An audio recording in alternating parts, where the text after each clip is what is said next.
Jadi semua manusia itu pasti punya fitrah spiritual, mencari Tuhan dia. Cari Tuhan. Karena ada kewajiban ibadah. Nah, bagi yang sudah menemukan Allah sebagai Tuhannya, maka ekspresi untuk ibadah itu dilakukan lewat apa? Sholat.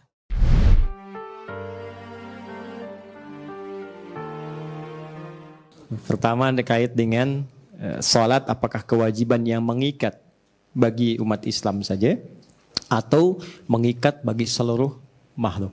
Tadi Anda berdalil dengan menggunakan Quran surah 51 Adz-Dzariyat ayat 56, tapi saya sedikit mengoreksi. Wa ma khalaqtu, bukan khalaqta. Wa ma khalaqtul jinna wal insa illa liya'budun. Dan tidaklah aku ciptakan jin dan manusia itu. Di situ alif lamnya berfungsi istighraq. Istighraq itu maksudnya mencakup semua tanpa kecuali. Jadi artikannya segala, semua. Padanannya begini, alhamdulillahi rabbil alamin. Artikan segala puji. Kalau sudah segala, semua, kita jangan ikut di situ. Oke? Misal, Masya Allah, anaknya kok pintar sekali gitu, juara terus di sekolah. Lalu orang tuanya berkata, alhamdulillah, itu semua dari Allah. Nah, itu sudah sampai situ. Jangan ditambahin, ya memang sih saya juga sebagai ibunya malam juga saya bimbing. Nah, itu mengurangi kadarnya. Oke? Itu al. Balik. Wa ma khalaqtul jinna wal insa, pakai alif lam. Jadi sebetulnya komitmen menuhankan Allah, beribadah kepadanya, itu komitmen semua manusia. Ya. Saya ulangi, komitmen semua manusia. Karena itu perjanjian pertama sebelum terlahir ke muka bumi, saat diberikan roh ke dalam jasadnya, komitmennya itu menuhankan Allah. Itu yang di Quran surah 7 ayat ke 172. Qalu bala syahidna. Makanya komen Nabi dari ayat itu, kullu mauludin yuladu alal fitrah. Setiap yang terlahir itu punya fitrah. Fitrah yang dimaksud di situ, fitrah kecenderungan menuhankan Allah. Kecenderungan menuhankan Allah, bahasa singkatnya disebut dengan din. Kepasrahan ketundukannya disebut Islam. Konfirmasinya di Quran surah 30 ayat 30. Fa'aqim wajhaka lid-dini hanifa. Din, fitratallahi allati fataran nasa 'alaiha, fitrah. Apa itu din? Quran surah 3 ayat 19. Innad dina 'indallahil Islam. Apa itu Islam? Hadis Muslim nomor hadis yang ke-8. Antashhada an la ilaha illallah. Balik lagi ke syahadat. Jadi semua manusia itu pasti punya fitrah spiritual, mencari Tuhan dia. Cari Tuhan. Karena ada kewajiban ibadah. Nah, bagi yang sudah menemukan Allah sebagai Tuhannya, maka ekspresi untuk ibadah itu dilakukan lewat apa? Sholat. Itu yang dimaksud Quran surah ke-20 ayat ke-14. Ya, innani anallahu la ilaha illa ana fa'budni. Gimana caranya? Wa aqimis sholata lidzikri. Nah, jadi sholat itu gambaran dari ekspresi, ungkapan dari kebertuhanan kita kepada Allah. Ya. Makanya ketika orang Kristen misalnya, ya, orang Yahudi dan sebagainya, itu ketika mereka pun memahami dengan keyakinannya menyembah Tuhannya gitu kan, atau yang dipertuhankan olehnya, itu ketika diterjemahkan ke bahasa Arab, sholat bahasanya. Bahasanya sholat. Ya, ketika diterjemahkan dalam bahasa Arab. Tapi kata Allah komennya apa? Liyuqarribu indana zulfa. Mereka mencari perantara supaya ingin menemukan aku. Maka disitulah tugas kita kemudian untuk menampakkan risalah keislaman supaya diketahui bahwa oh ini hidayah yang sesungguhnya. Nah, maka bagaimana caranya? Itu pertanyaan yang kedua. Dijawablah di Quran surah 16 ayat 125. Ud'u ila sabili rabbika bil hikmah wal mau'izatil hasanah wajadilhum billati hiya ahsan. Ternyata bukan ceramah. Kan? Bukan ceramah. Dan belum tentu mau ikut. Ya, orang non-muslim belum tentu mau ikut ceramah saya.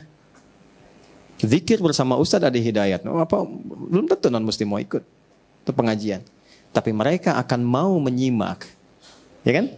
Dan mereka mau kemudian punya keinginan untuk mendekat ketika yang pertama itu hadir. Apa itu? Hikmah. Apa itu hikmah yang dimaksudkan dalam Al-Quran? Quran surah ke-2 Al-Baqarah ayat 151. Kama arsalna fikum rasulan minkum yatslu alaikum ayatina wa yuzakkikum wa yu'allimukumul kitaba wal hikmah. Hikmah itu kesesuaian, konsistensi antara ucapan, keyakinan dengan perilaku. Maka mereka akan melihat perilaku kita. Karena itu Nabi di kalangan ketika Nabi minoritas, di kalangan masyarakat Quraisy, dakwahnya jarang pakai ayat, pakai akhlak yang pertama. Wahyu itu sesekali turun. Kalaupun turun pendek-pendek. Coba teman-teman lihat karakteristik wahyu Mekah dengan Madinah. Madinah itu Al-Baqarah, Ali Imran.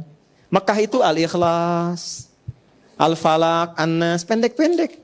Yang panjang apa? Implementasinya, senyum, toleransinya, lembutnya, kebenarannya, argumentasi positifnya. Nabi sedang ruku, kayak tadi ruku tuh. Mas Dude masih alhamdulillah tuh. Ya, nanti sampaikan ya ke Mas Dude itu. Saya masih naruh gelas. Nabi itu ditaruh kotoran di atas pundaknya itu. Di punggungnya ditaruh kotoran. Tapi saya belum pernah baca satupun kisah dari sejarah Nabi itu sampai marah misalnya. Tidak. Karena Nabi meresponnya proporsional. Dia naruh itu bukan karena dendam dan benci Nabi, bukan. Karena tidak tahu tentang sholatnya Nabi. Nah, orang yang belum tahu itu bukan dimarahi, tapi diberitahu. Gitu. Jadi orang yang belum tahu itu diberitahu, bukan dimarahi. Saya suka mengingatkan teman-teman yang marah karena orang mencela saya. Saya bilang gak usah dicela. Karena mencela yang sudah tercela itu buang-buang waktu. Dan yang mencela pun belum tentu marah dengan saya karena belum tahu aja. Kan jadi unik, saya hanya gak marah, kenapa teman-teman mesti marah? Ya kan? Nah, jadi hikmah itu artinya menampilkan akhlaknya. Karena bicara itu belum tentu didengar, tapi kalau kita jujur, kita lembut, proporsional, menempatkan sesuatu pada tempatnya. Anda di kantor, ada juga non-muslim, Anda jujur, disiplin. Ketika pangkat jabatan dapat promosi, ajak teman-teman termasuk yang non-muslim. Ketika ditanya, kok baik bener nih? Bukan baik, tapi Islam mengajarkan saya seperti ini. Saya punya teman namanya, karena ini direkam ya, Syekh Fulan lah, ya, Syekh SF namanya, ya inisialnya. Itu orang Kuwait, sahabat kami itu. Beliau Syekh besar dari Kuwait itu. Ketika melihat, teman-teman pernah tahu film Fitnah itu kan? Dokumenter pendek yang mencela Nabi itu, ya, yang dari Belanda itu tokohnya, bikin film Fitnah. Sampai ke telinga beliau, terbang ke Belanda. Terbang. Kemudian beliau book satu tempat di restoran yang paling mewah, paling hebat, paling baik. Itu diundanglah orang itu. Itu nggak banyak bicara, pokoknya hanya ngundang makan. Di servis yang terbaik, menu yang paling enak, kesukaannya apa semua. Nggak komen apapun, cuma diajak makan saja. Setelah makan, menikmati itu, bingung orangnya. Ini maksudnya apa Anda ngajak begini dan sebagainya? Nggak ada katanya. Saya cuma ingin mengajak makan Anda saja dengan cara yang baik dan sebagainya. Kenapa mesti begitu? Inilah yang diajarkan oleh orang yang Anda buat dalam film Fitnah itu. Nggak banyak mas, langsung asyhadu alla ilaha illallah, asyhadu anna Muhammad Rasulullah. Begitu syahadat, diundang, diajak umrah, diajak haji, dipertemukan dengan para imam Masjidil Haram. Sekarang jadi dai di Belanda. Gitu. Terlalu banyak ceramah dan kata-kata yang kita ungkapkan, tapi tidak menjadi mutu yang baik ketika tidak diiringi dengan akhlak yang baik. Ya, kalaupun maaf ilmunya bagus, penyampaiannya baik, tapi kalau yang keluarnya kata-kata yang tidak elok, celaan, merendahkan orang dan sebagainya. Jangankan yang belum beriman, yang sudah beriman pun kadang-kadang gusar. Ya, tapi bukan berarti mesti mencela juga, sama saja kalau kita juga mencela. Jadi pertama tampilkan akhlak, yang kedua doa. Doa kan paling murah.